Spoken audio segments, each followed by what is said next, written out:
اعوذ باللہ من الشیطان الرجیم بسم اللہ الرحمن الرحیم نحمدہ و نصلی علی رسولہ الکریم اما بعد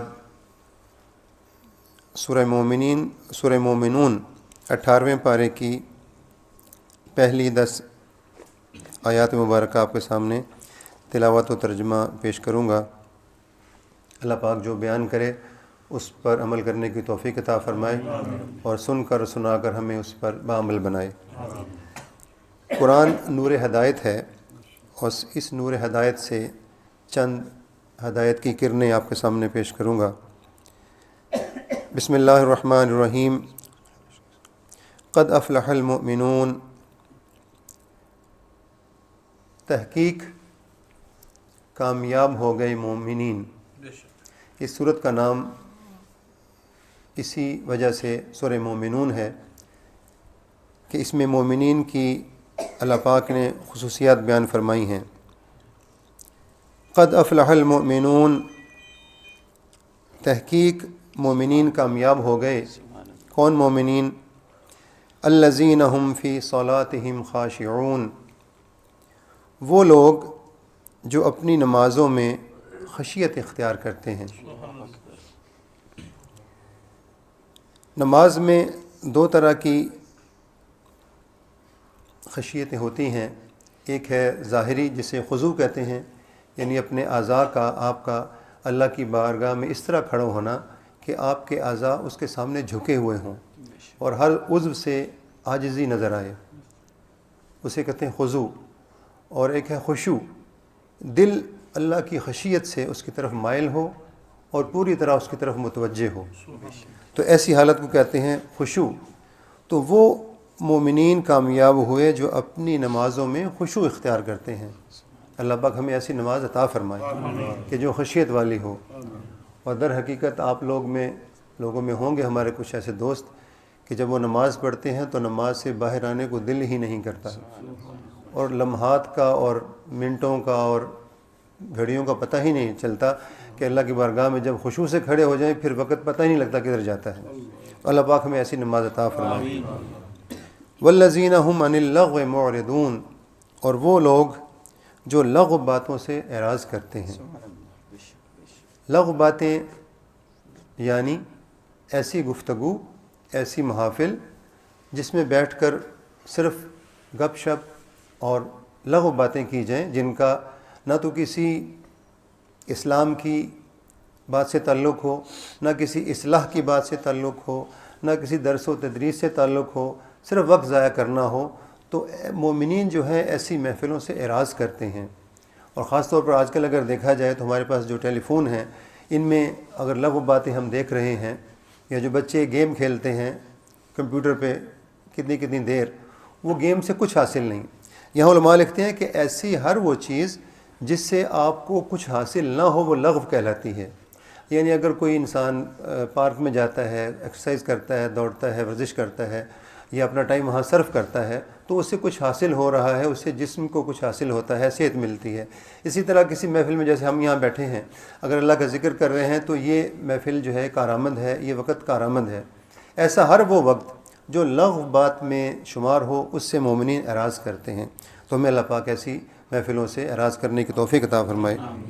والذین هم للزکاۃ فاعلون، اور وہ لوگ زکوٰۃ ادا کرنے والے ہیں۔ یہاں مفسرین لکھتے ہیں کہ اس کے دو معنی ہیں، ایک تو یہ ہے کہ مال کی زکوٰۃ، کہ وہ مال کی زکوٰۃ ادا کرتے ہیں اور اپنا مال پاک کرتے ہیں۔ دوسرا ہے کہ اپنے اعمال کی زکوٰۃ ادا کرتے ہیں، یعنی اپنے نفس کو پاک کرتے ہیں اور اللہ پاک کی طرف رجوع کرتے ہیں اور اپنا تزکیہ حاصل کر کے اپنے جسم کی اور اپنے اعمال کی زکوٰۃ ادا کرتے ہیں۔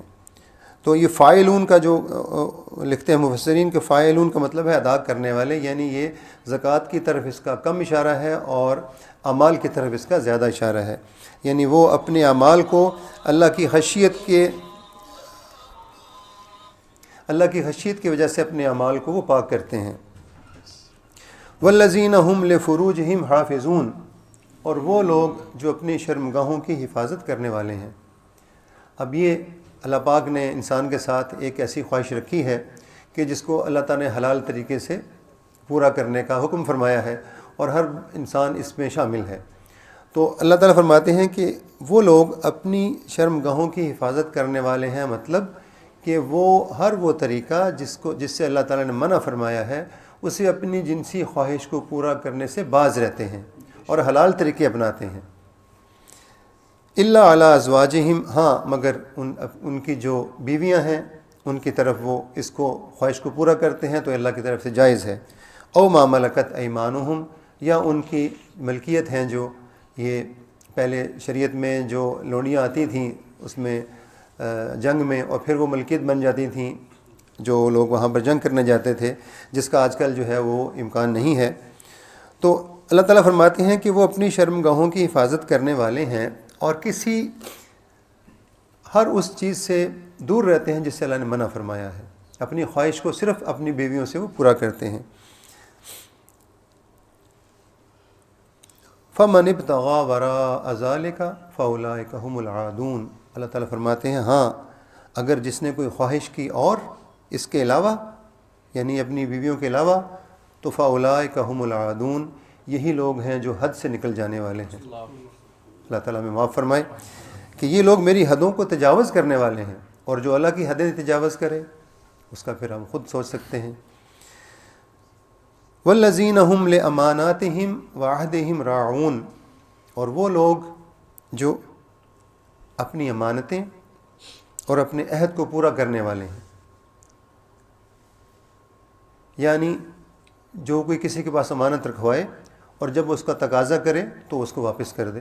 اس میں بہت سارے معاملات آ جاتے ہیں، جیسے کسی نے کسی سے کوئی پیسے ادھار لیے، اس کی امانت ہے، اس نے وعدہ کیا کہ میں آپ کو 6 مہینے بعد 4 مہینے بعد واپس کر دوں گا، اور جب وہ تقاضا کرے تو واپس نہ کرے، تو اس نے اس کی امانت پر ڈاکہ ڈالا اور وہ پھر اس کو ہیلے بہانے سے کوشش کرے کہ نہ دوں، تو یہ منع فرمایا۔ وعہدہم راعون، اور اپنے عہدوں پر پہرا دینے والے ہیں، جب کسی چیز کا عہد کر لیتے ہیں تو پھر اس کو پورا کرتے ہیں۔ یہ عہد کی جو تلقین کی اللہ پاک نے اور کافی جگہوں پر بھی ہے، جب مومنین کی صفات بیان کی تو اس میں عہد کی پابندی کرنا بہت زیادہ اللہ پاک نے اس پہ زور دیا ہے، اور یہ ہم اس پہ اگر غور کریں تو ہم چھوٹی چھوٹی باتوں میں خام خواہ اپنے عہد کو توڑ دیتے ہیں، تو اس میں خاص طور پہ احتیاط کرنی چاہیے۔ مثلا میں ایک چھوٹی سی مثال دیتا ہوں کہ میں نے اگر کسی کو دعوت دی کہ میرے گھر میں آج محفل درود و سلام ہے تو آپ تشریف لائیں، تو اس نے کہا جی میں ضرور آؤں گا۔ اب اس نے مجھ سے عہد کر لیا، اگر وہ نہیں آیا تو اس نے میرا عہد توڑ دیا۔ ہاں اگر اس کو کام ہے تو اسی وقت کہہ دے کہ جی میں کوشش کروں گا، اگر مجھ کو کام نہ ہوا تو میں انشاءاللہ العزیز ضرور آؤں گا، یا پھر اپنے اس کو کام ہو تو اسی وقت بتا دے۔ اسی طرح اور چھوٹے چھوٹے عہد ہم کرتے ہیں، کسی سے ٹیلی فون پہ کہا میں فلاں جگہ اتنے بجے پہنچ جاؤں گا، اور وہ دیر ہو گیا کسی وجہ سے گھر میں رہ گیا، یا رستے میں گاڑی خراب ہو گئی، یا کوئی اور اس کو عذر آ گیا، تو اب جب اس نے دوست نے فون کیا بھائی میں تو یہاں پہنچا ہوں تم نہیں پہنچے، تو وہ خام خواہ کے بہانے بنانے، بس میں رستے میں ہوں آ رہا ہوں یہ وہ، تو اس کو صاف صاف بتا دے کہ مجھے یہ عذر آ گیا، میں پہنچنے والا ہوں انشاءاللہ، میں آپ کی وعدے کے مطابق نہیں پہنچ سکا، معذرت چاہتا ہوں، میں انشاءاللہ آ رہا ہوں۔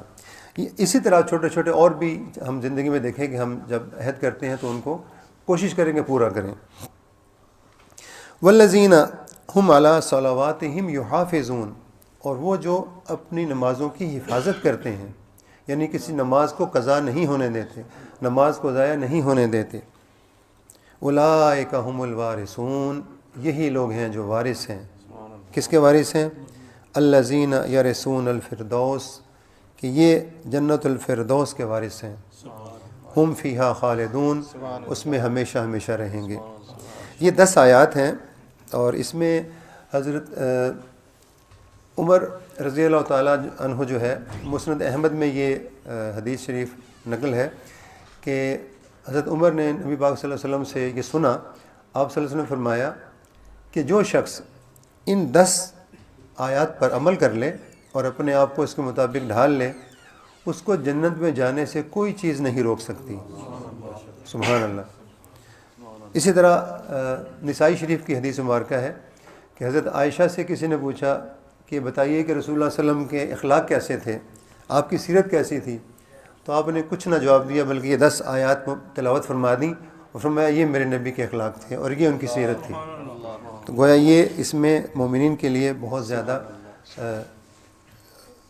نصیحت ہے، اور ہمارے لیے اس میں عمل کرنے کے لیے اللہ پاک نے جو ہمیں نورانی آیات عطا فرمائی ہیں، اس میں ہم کوشش کریں کہ عمل کریں۔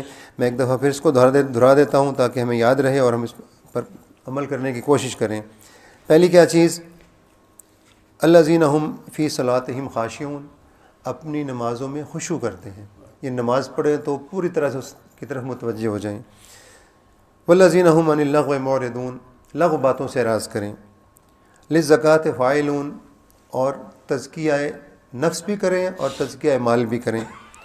والذین ھم لفروجہم حافظون، اپنی شرم گاہوں کی حفاظت کریں۔ الا علی ازواجہم او ما ملکت ایمانہم فمن ابتغى وراء ذلك فاولئک هم العادون۔ والذین ھم لاماناتہم وعہدہم راعون، اپنی امانتوں میں خیانت نہ ہونے دیں اور اپنے عہدوں کو پورا کریں۔ والذین ھم علی صلواتہم یحافظون، اپنی نمازوں کی حفاظت کریں، قضا نہ ہونے دیں۔ اگر ایسا کوئی سلسلہ ہو، بھول چوک سے رہ گئی ہو، سویا ہوا ہے، نہیں پتہ لگا، جاگ نہیں آئی، فوراً اٹھ کے توبہ استغفار کرے اور فوراً پہلا کام کرے کہ نماز کو ادا کرے۔